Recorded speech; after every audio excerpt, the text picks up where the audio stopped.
Hi అండి, welcome to my channel Ashritha world. Today నేను చూపించబోయే recipe white sauce pasta restaurant స్టైల్లో.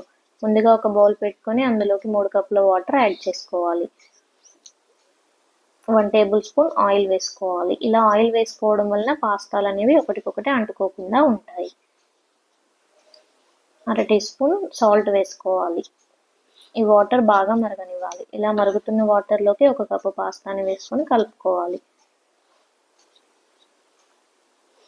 పాస్తాని ఇలా మధ్య మధ్యలో కలుపుతూ ఉండాలి, లేదంటే మాడిపోతుంది కింద. ఇలా కట్ చేసి చూస్తే మనకి పాస్తా అనేది కట్ అయితే పాస్తా అనేది కుక్ అయినట్టు. ఇలా కుక్ అయిన పాస్తాలన్నీ వేరే బౌల్లోకి ట్రాన్స్ఫర్ చేసుకోవాలి వాటర్ లేకుండా.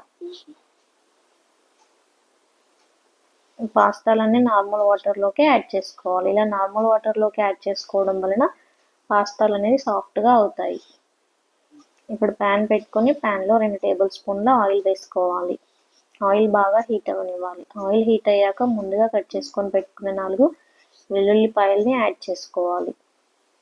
వెల్లుల్లిపాయలు మంచిగా ఫ్రై అయ్యాక మీడియం సైజ్ ఆనియన్ని చిన్న చిన్న ముక్కలుగా కట్ చేసుకొని వేసుకోవాలి.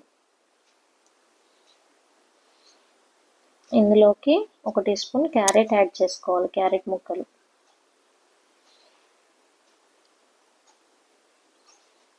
1 టీ స్పూన్ క్యాప్సికమ్ ముక్కలు యాడ్ చేసుకోవాలి. ముక్కలన్నీ మంచిగా కలుపుకుంటూ ఫ్రై చేసుకోవాలి. 50% కుక్ అయితే సరిపోతుంది. ఇప్పుడు మళ్ళీ అదే ప్యాన్లో 1 టేబుల్ స్పూన్ బటర్ వేసుకోవాలి. బటర్ మెల్ట్ అయ్యాక ఇందులోకి 1 టేబుల్ స్పూన్ మైదా పిండిని వేసుకుంటూ మంచిగా కలుపుకోవాలి. బటర్ మైదా పిండి మంచిగా మిక్స్ అయ్యేంత వరకు కలపాలి.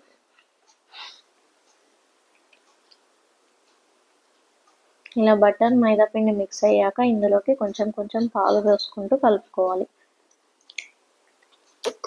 మైదా పిండి అనేది ముద్దలు కట్టకుండా మధ్య మధ్యలో పాలు పోసుకుంటూ కలుపుకోవాలి.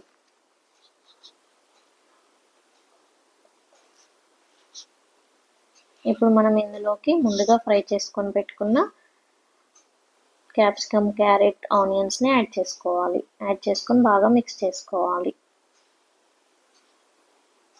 ఇప్పుడు ఇందులోకి 1/2 టీ స్పూన్ పెప్పర్ వేసుకోవాలి. రెడ్ చిల్లీ ఫ్లేక్స్ వేసుకోవాలి, 1/2 టీ స్పూన్. బాగా మిక్స్ చేసుకోవాలి. ఇప్పుడు ఇందులోకి టేస్ట్కి సరిపడినంత సాల్ట్ 1 టేబుల్ స్పూన్ వేసుకోవాలి. ముందుగా బాయిల్ చేసుకొని పెట్టుకున్న పాస్తాని ఈ వైట్ సాస్లో యాడ్ చేసుకోవాలి. మిక్స్ చేసుకోవాలి. ఇలా బాగా మిక్స్ అయ్యాక ముందుగా మనం కట్ చేసుకొని పెట్టుకున్న ఫ్రెష్ కొత్తిమీరని యాడ్ చేసుకోవాలి.